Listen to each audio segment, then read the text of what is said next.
When I took this photo in 2020, I wasn't earning a cent. My startup was bleeding out. I was depressed. I was convinced my career was over.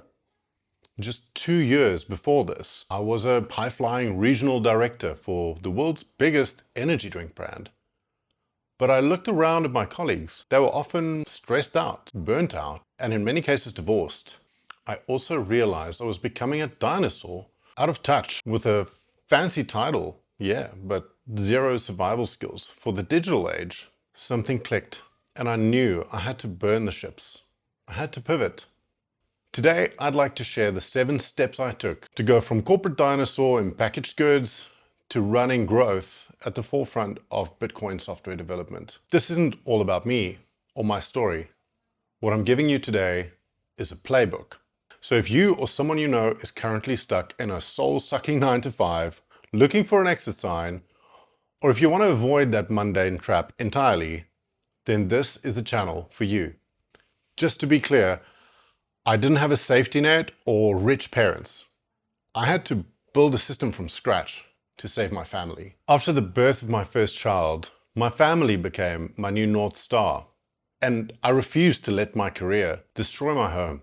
But let me be clear, this wasn't about slacking off. I've had a job since I was 9 years old. This pivot wasn't really about escaping work. It was about escaping meaningless work and a lack of ownership. It was in reality about locking in. I wanted to build meaningful things and turn life into a fun adventure with the people who matter most. But desire isn't a strategy. You need a method. And here's my blueprint. Step 1, the operating system. This is the prerequisite. Before you change your job, you have to change or update your OS. In corporate, I had a fixed mindset. I was terrified of making mistakes. I had to protect the brand. I was playing not to lose. If you struggle to believe that things can and should be totally different, or if you can't commit to making life look the way you want it to look, that is the red flag. That's a fixed mindset. And if you aren't willing to make that switch, to be honest, stop watching. Because without that belief, none of the other steps will work. A growth mindset is the catalyst that sets it all in motion. Step 2, find digital mentors. So at the time I was living in Brazil, I didn't have access to Silicon Valley mentors. So I found digital ones online. I became obsessed with Tom Bilyeu, Tim Ferriss, MJ DeMarco. I didn't just watch them, I studied them. I treated YouTube like it was a university. I took Tom's mindset and Tim's execution and started creating a hybrid path. If you don't have a mentor, stop making excuses. Dan Coe, Alex Hormozi, Chris Do, Ryan Holiday, they're all online and available to you free of charge right now. Step 3, kill your ego. This was the hardest part. I really had to humble myself. For years, I had believed I was at the top of my game, but inside of the corporate bubble, I was quite fragile in truth. Outside of it, I wasn't good at much else. I had to be willing to suck at new things.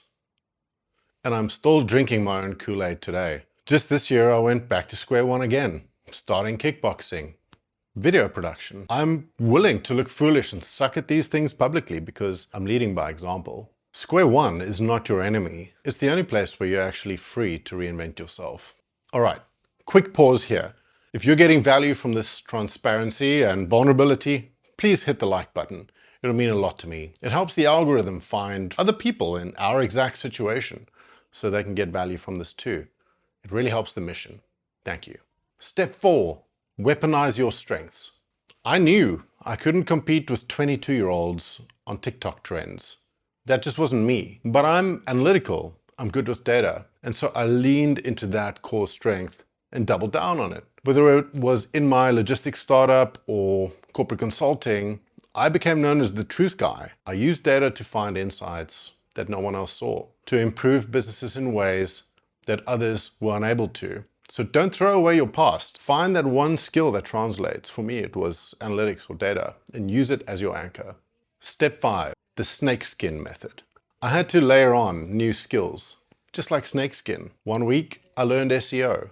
The next, PPC. The next, CRM. I used Google and free certifications, to turn myself into a 360-degree marketing machine. By the time I interviewed for new roles, I wasn't a specialist anymore.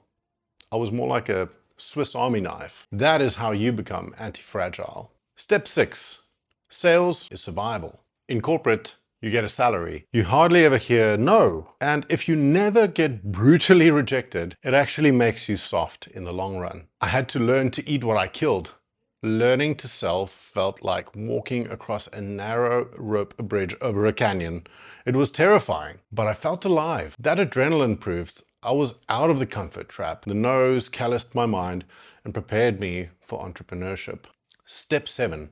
The passion mechanism. Finally, I stopped ignoring what actually excited me. If you know anything about crypto, I got orange pilled on Bitcoin in Argentina. I saw how broken money and high inflation was destroying lives, and I realized that fixing the money really could fix the world. I didn't move into crypto to be a cool tech bro or a moon boy. I moved because it was an imperative. It aligned with my mission to escape the system, but I had to be utterly deliberate. I didn't pivot blindly. I moved very intentionally, ensuring I could bring my new skills across to this specific industry, and it worked. That's why I'm here. At Xverse, we've built the world's first sovereign wealth platform entirely running on Bitcoin, helping millions claim their independence and beat inflation. But more about that in another video.